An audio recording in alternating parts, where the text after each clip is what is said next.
Cooker விசில மறந்து உணவு வீணாகி போச்சா? இனி அந்த கவலையே வேண்டாம். வழங்குகிறோம் உலகின் முதல் விசில் கவுண்டர் குக்கர், புதிய அல்ட்ரா குரோனோ. அல்ட்ரா என்றால் ஆரோக்கியம்.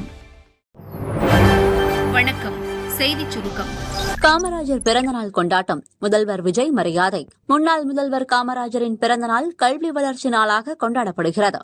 அவரை 124வது பிறந்த நாளையொட்டி சென்னையில் காமராஜர் சிலைக்கு முதல்வர் விஜய் மரியாதை செலுத்தினார். அப்போது அமைச்சர்கள் ஆனந்த், ஆதவ், செங்கோட்டையன், ராஜ்மோகன் உள்ளிட்டோர் உடனிருந்தனர். காமராஜர் பிறந்த நாளையொட்டி பிரதமர் மோடி, ஸ்டாலின், எடப்பாடி பழனிசாமி, அண்ணாமலை உள்ளிட்டோர் சமூக வலைதளத்தில் பதிவு வெளியிட்டுள்ளனர். பிரதமர் மோடி வெளியிட்டுள்ள பதிவில் கூறியிருப்பதாவது: காமராஜரின் பிறந்த நாளில் அவரை நினைவு கூர்கிறோம்.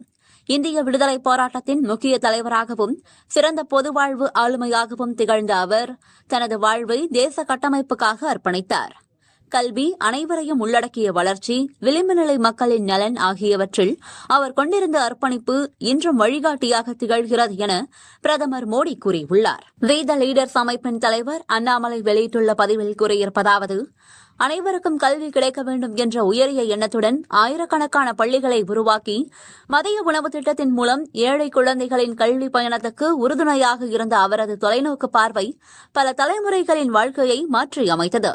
பதவியை விட மக்கள் நலனையே பெரிதாக கருதி செயலாற்றி தமிழகத்தின் தொழில் வளர்ச்சிக்கும் விவசாய வளர்ச்சிக்கும் வலுவான அடித்தளத்தை அமைத்து கர்ம வீரர் காமராஜரின் புகழ் என்றும் நிலைத்திருக்கும் என்று அண்ணாமலை கூறியுள்ளார். லஞ்சம் கேட்கும் அதிகாரிகள் பற்றி வாட்ஸ்அப்பில் புகார் அளிக்கலாம். எண்களை வெளியிட்டது தமிழக அரசு. தமிழகத்தில் முதல்வர் விஜய் தலைமையிலான தாவேகா அரசு லஞ்சத்தை ஒழிக்க பல்வேறு நடவடிக்கை எடுத்து வருகிறது.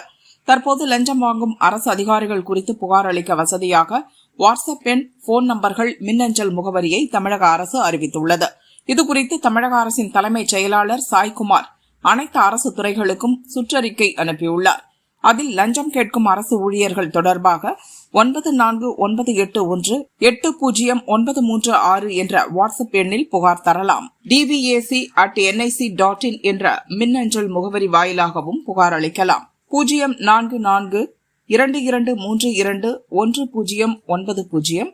22321085 22310989 22342142 என்ற எண்களை தொடர்பு கொண்டும் புகார் தெரிவிக்கலாம்.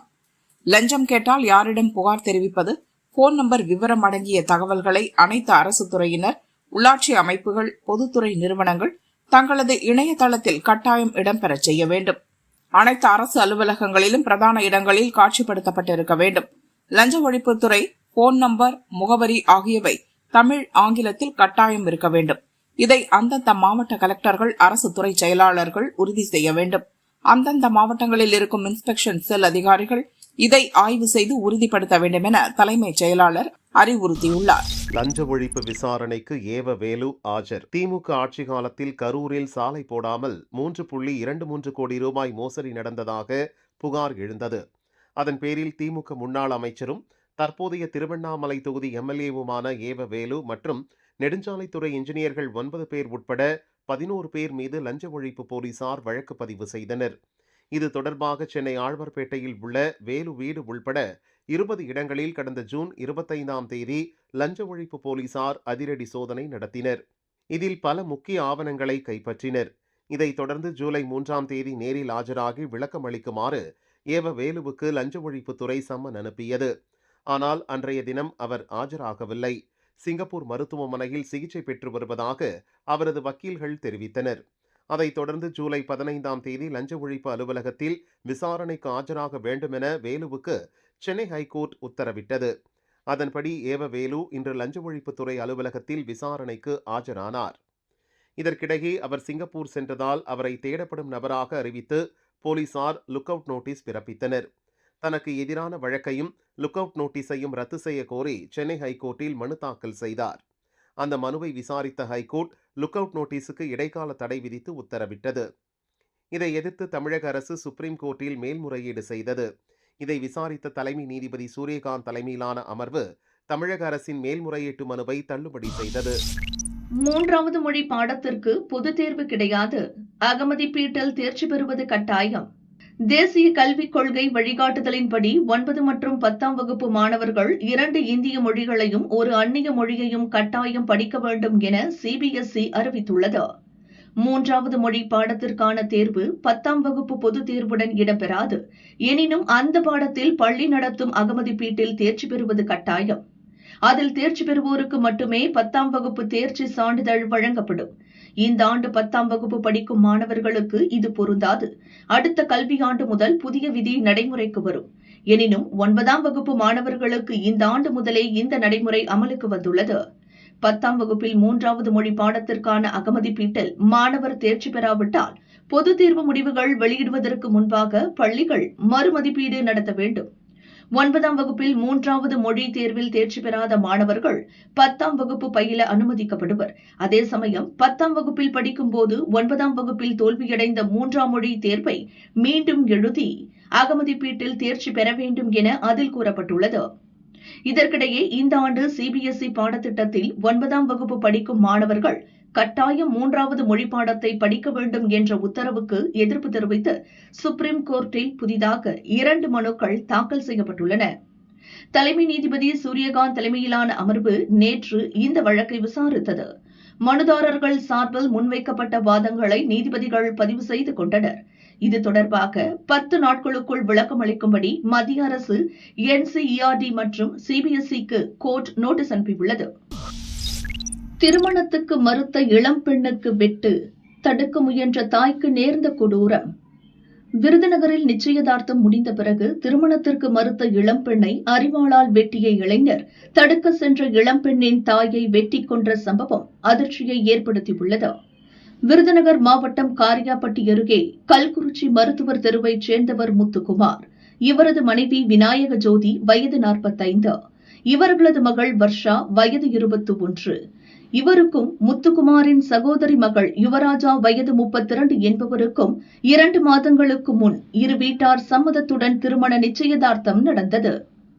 ஆனால் சில நாட்களிலேயே யுவராஜாவை திருமணம் செய்ய தனக்கு விருப்பம் இல்லை என பெரிய குண்டை தூக்கி போட்டார் வர்ஷா. இதனால் இருவருக்கும் இடையே அடிக்கடி பிரச்சனை ஏற்பட்டு வந்தது. பின்னர் இரு வீட்டாரும் திருமணத்தை நிறுத்திவிட்டனர். இதனால் ஆத்திரத்தில் இருந்து வந்த யுவராஜா வர்ஷாவை தீர்த்து கட்ட நேரம் பார்த்து காத்துக் கொண்டிருந்தார். இந்நிலையில் இன்று காலை வர்ஷா தனது வீட்டின் முன்பு துணி துவைத்துக் கொண்டிருந்தார். அந்த சமயத்தில் அங்கு சென்ற யுவராஜா தான் மறைத்து வைத்திருந்த அரிவாளால் வர்ஷாவை சரமாரியாக வெட்டினார். வலியில் அலறி துடித்த அவர் இரத்த வெள்ளத்தில் கீழே விழுந்தார். மகளின் அலறல் சத்தம் கேட்டு வந்த விநாயக ஜோதி வர்ஷாவை காப்பாற்ற முயன்றார். ஆனால் கடும் ஆத்திரத்தில் இருந்த யுவராஜா அவரையும் அரிவாளால் சரமாரியாக வெட்டினார். இரத்த வெள்ளத்தில் சரிந்த அவர் ஸ்பாட்டிலேயே பலியானார். இதைத் தொடர்ந்து யுவராஜா அங்கிருந்து தப்பினார். சம்பவம் குறித்து அறிந்ததும் மல்லாங்கிணறு போலீசார் விரைந்து சென்று படுகாயமடைந்து உயிருக்கு போராடிய வர்ஷாவை மீட்டு விருதுநகர் அரசு மருத்துவக் கல்லூரி மருத்துவமனைக்கு அனுப்பி வைத்தனர். அங்கு அவருக்கு தீவிர சிகிச்சை அளிக்கப்படுகிறது. இதற்கிடையே தலைமறைவான யுவராஜா கொலைக்கு பயன்படுத்திய அரிவாளுடன் மல்லாங்கிணறு போலீஸ் நிலையத்திற்கு சென்று சரணடைந்தார். அவரிடம் போலீசார் தீவிர விசாரணை நடத்தி வருகின்றனர். இந்த கொலை சம்பவம் காரியாபட்டி பகுதியில் அதிர்ச்சியை ஏற்படுத்தியுள்ளது. 2 நாள் சரிவுக்கு பின் தங்கம் விலைகள் ஏறுமுகம். சர்வதேச சந்தை நிலவரத்திற்கு ஏற்ப இந்தியாவிலும் தங்கம் விலைகள் ஏற்ற இறக்கம் காணப்படுகிறது. கடந்த 2 நாட்களாக தங்கம் விலைகள் சரிவு காணப்பட்டது. சென்னையில் நேற்று முன்தினம் தங்கம் விலை சவரனுக்கு 800 ரூபாயும் நேற்று 400 ரூபாயும் சரிந்தது. அந்த வகையில் நேற்று 1 கிராம் தங்கம் 13,150 ரூபாய் மற்றும் 1 சவரன் 1,05,200 ரூபாய்க்கும் விற்பனையானது. இந்நிலையில் இன்று சவரனுக்கு 240 ரூபாய் அதிகரித்து 1 சவரன் 1,05,440 ரூபாய்க்கும் 1 கிராம் தங்கம் 30 ரூபாய் விலை அதிகரித்து 13,180க்கும் விற்பனையாகிறது. வெள்ளி விலை கிராமுக்கு ரூபாய் 5 உயர்ந்து 1 கிராம் 240 ரூபாய்க்கு விற்பனையாகிறது. இன்று முதல் இந்தியா பிரிட்டன் வர்த்தக ஒப்பந்தம் அமல். இந்தியா பிரிட்டன் இடையே கடந்த ஆண்டு கையெழுத்தான வர்த்தக ஒப்பந்தம் இன்று முதல் அமலுக்கு வருகிறது. இதன் வாயிலாக இரு நாடுகளுக்கும் இடையிலான வர்த்தகம், முதலீடு மற்றும் தொழில்துறை ஒத்துழைப்பு மேலும் விரிவடையும் என்று எதிர்பார்க்கப்படுகிறது. இதுகுறித்து மத்திய வர்த்தக அமைச்சக அறிக்கையில் கூறியிருப்பதாவது: இந்தியா மற்றும் பிரிட்டனுக்கு இடையிலான வர்த்தக ஒப்பந்தம் பல கட்ட பேச்சுக்கு பிறகு 2025 ஜூலை 25 அன்று கையெழுத்தானது. இந்த ஒப்பந்தத்தின் கீழ் இரு நாடுகளும் பல்வேறு பொருட்கள் மீது சுங்க வரியை படிப்படியாக குறைக்க அல்லது நீக்க ஒப்புக்கொண்டுள்ளன. இதனால் இந்தியாவிலிருந்து ஜவுளி, தொல்பொருட்கள், மருந்துகள், நகைகள், உணவுப் பொருட்கள் உள்ளிட்டவற்றின் ஏற்றுமதிக்கு அதிக வாய்ப்பு கிடைக்கும். புதிய முதலீடுகள், வேலைவாய்ப்புகள் மற்றும் தொழில் வளர்ச்சிக்கும் ஊக்கமளிக்கும் என்று தெரிவிக்கப்பட்டுள்ளது. இந்தியாவில் மின்சார வாகன விற்பனை 12 மடங்கு உயர்ந்து 2032 3 கோடி வாகனங்களாக உயரும் என IESA என்ற இந்திய ஆற்றல் சேமிப்பு கூட்டமைப்பு அறிக்கை வெளியிட்டுள்ளது. குறிப்பாக மின்சார வாகன உதிரிபாக சந்தையின் மதிப்பு தற்போது 41 கோடி ரூபாயிலிருந்து 2032க்குள் 3.02 லட்சம் கோடி ரூபாயாக அதிகரிக்கும் எனவும் தெரிவிக்கப்பட்டுள்ளது. இந்தியாவில் பேட்டரி 10 முதல் 20%, மோட்டார் 35% மட்டுமே உள்நாட்டு மயமாக்கப்பட்டுள்ளன. மின்சார வாகனங்களில் பயன்படுத்தப்படும் பேட்டரி, செமிகண்டக்டர், அரிய வகை தனிமங்கள் ஆகியவை இறக்குமதி சார்ந்துதான் உள்ளன. இதனால் உற்பத்தி செலவு அதிகரிப்பு, விநியோக தொடர் சிக்கல், மூலப்பொருட்கள் விலை உயர்வு உள்ளிட்ட பிரச்சினைகள் ஏற்படும். மின்சார வாகனத்தின் மொத்த விலையில் பேட்டரி, மின்னணு உதிரி பாகங்களின் விலை மட்டும் 50 முதல் 60% வரை உள்ளன என்று அந்த அறிக்கையில் கூறப்பட்டுள்ளது. புதிய காற்றழுத்த தாழ்வு பகுதி பருவமழை தீவிரமடைய வாய்ப்பு. ஒடிசா, மேற்கு வங்கம் இடையே வங்கக்கடலின் வடபகுதியில் புதிதாக காற்றழுத்த தாழ்வு பகுதி உருவாகி உள்ளதாக இந்திய வானிலை ஆய்வு மையம் அறிவித்துள்ளது.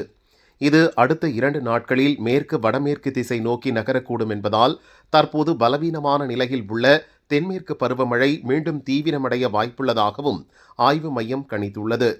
இதனால் அடுத்த 7 நாட்களுக்கு நம் நாட்டின் வடக்கு மற்றும் வடகிழக்கு மாவட்டங்களில் கனமழை பெய்ய அதிக வாய்ப்புள்ளது.